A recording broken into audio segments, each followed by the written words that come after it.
Hello everybody, Red is Great here. Welcome back to another election prediction video where today we have the most random scenario ever I just randomly thought of. So let's go ahead and do where we have Ron DeSantis, however you say it, versus Democrat Maxine Waters. Now, everyone knows who Ron DeSantis is, but who is Maxine Waters? I have the 2020 election over because we're going to use that.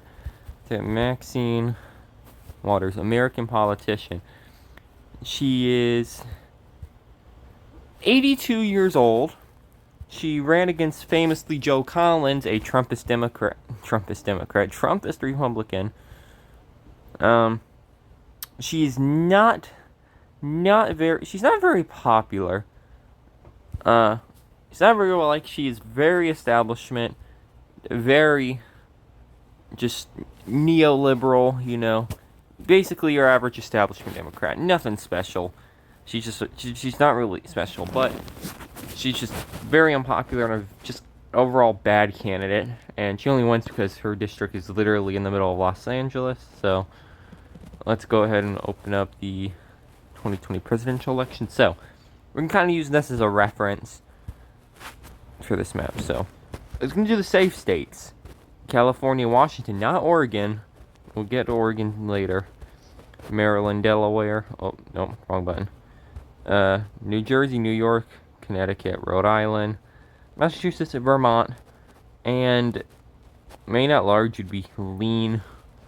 And the first would be lean. And this would be lean for DeSantis. We're going to get the whole Northeast filled out. I think DeSantis will narrowly win New Hampshire because it always has had the edge Republican. And Maxine Waters is just a bad candidate in general. She doesn't appeal to really anyone. She's a moderate, of course, establishment, but establishing Democrats don't really do well. They don't really appeal to many people. Oregon would be like, oh, that's lean. Excuse me. Would be likely because DeSantis would do better in the suburbs, better with the white working class. DeSantis' safe states are this. The second congressional district would be likely. Iowa would be safe. Assume safe. Ohio would be safe as well. Illinois would be safe as well. We got Hawaii. Hawaii would be safe as well. Alaska. Let's just continue. Let's just go from west to east. Waters would still carry Colorado and New Mexico by likely margins because they've shifted so far to the left. I wouldn't see such a I don't think we'd see such a swing in Colorado. And for reference, Colorado went to Biden by almost 10 points. And only in 2016, it was only 5 points. So, in 2012, it was actually 2016. It was closer because Romney sucked and Obama is Obama, of course. So both likely margins. The only state I could see flip is New Mexico, but that has shifted just so far to the left as well. It's just kind of like blue strongholds in the middle of a field of red, I guess you could say. Excuse me. Nevada. I think that would narrowly go to DeSantis because Nevada, for reference, go back. Nevada narrowly went to Joe Biden by about 2 points, very close. I think DeSantis would do better in places like Washoe County and Clark County, where Las Vegas is, and it would just kind of be a blowout. Arizona, I actually think would be lean. Arizona used to be a safe Republican state. Let's just go look back at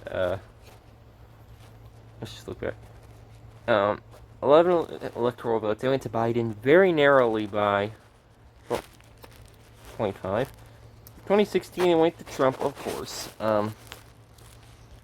By about 3 points. It's considered competitive. In 2012, Romney won the state by about 10 points. It was considered safe due to the suburbs in Maricopa. So, yeah. I think it would narrowly go, since you would do well in the suburbs. Ron DeSantis would. Texas, I was considering putting safe, but it would be likely. Waters wouldn't do well really anywhere in Texas. If DeSantis sweeps the suburbs and the rural areas, Texas would easily go to him. That's the thing about Texas. You just get all the rural vote, and that's already a giant percentage of the vote. And you get a lot of the suburban areas, you basically win the state. Really not difficult to win the state. Minnesota would be tilt. Minnesota in 2020 went to Biden by about 6 or 7 points. Decent margin. He performed better in rural Minnesota. In 2016, it was a blowout. Hillary did not do very well. She only did well in the Twin Cities. Trump swept rural Minnesota. He almost won it. Look how close that is. 2 points. 2 points. If he just did better in, like, Duluth, I think that's what it is, Duluth. This little, that little region over here, and just got even more of the rural vote, he could have won it. And I don't think DeSantis would win it, because Minnesota is just Minnesota. Yeah. It would narrowly go to Maxine Waters by about a point or so, I would say. The Rust Belt, Wisconsin would be lean, Michigan and Pennsylvania. Why?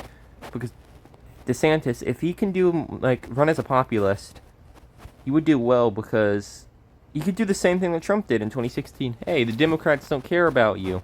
Vote for me. We would do all this good stuff. Yada, yada, yada. And just Waters just doesn't have any appeal to literally anyone besides your average California neo-lib. Plus, Wisconsin already is a tilt-red state. Just the demographics, excuse me, I'm talking really fast, are in favor of the GOP. Basically everywhere in the Rust Belt. Virginia, lean. Why lean? Because Virginia, the reason Virginia is even blue in the first place, let's go look at 2020, is because of these suburbs in Northern Virginia around D.C. That's how the state used to be so Republican. Look, just look in 2016. Look. It wasn't even considered close. It's probably because Hillary had Tim Kaine as her running mate. 2012, it was considered close. About 3 points. 2008, it was considered close. Look at 2004, the last time I went red. The northern suburbs are red. Red down here, red over here. Red in the eastern parts. It went to Bush by about 6 or 7 points, and it swung, and it went to Obama. So, very interesting. And I think it would still go to Maxine Waters, because these are, the Northern Virginia suburbs are very establishment dem, aka Maxine Waters. It would be a lean margin, because DeSantis would do well in rural areas and in the suburbs. North Carolina, lean. North Carolina, self-explanatory. It's kind of like New Hampshire and Nevada, but for the GOP. Democrats always go for North Carolina, but always seem to lose it. It's very weird. Not much to talk about there. It's lean. DeSantis could do better in places like Charlotte, Durham, Raleigh, places like those big cities. Georgia would actually be lean, because 2020, it flipped for the first time since Bill Clinton in 92. If I'm correct? Yes.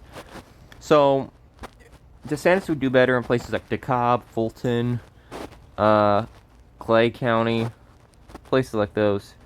He would do better in those. In 2016, Trump didn't really do well. But in 2012 was the last time, I think. Yeah, Romney won all these counties right here. I think he won. You could see it right here. I don't know. This is the last time that Cobb, Gwinnett, and Henry County voted for Republican presidential candidate. But yeah. So Romney won the state. I don't think DeSantis could flip those counties because they're so just deep. They're literally deep blue right now. So yeah. And finally, Florida. I think it would be likely. Florida because of Hispanics, especially Cubans, help win the state. That's the scenario. Yeah, that's it for today. Like, subscribe. See you guys later. Peace.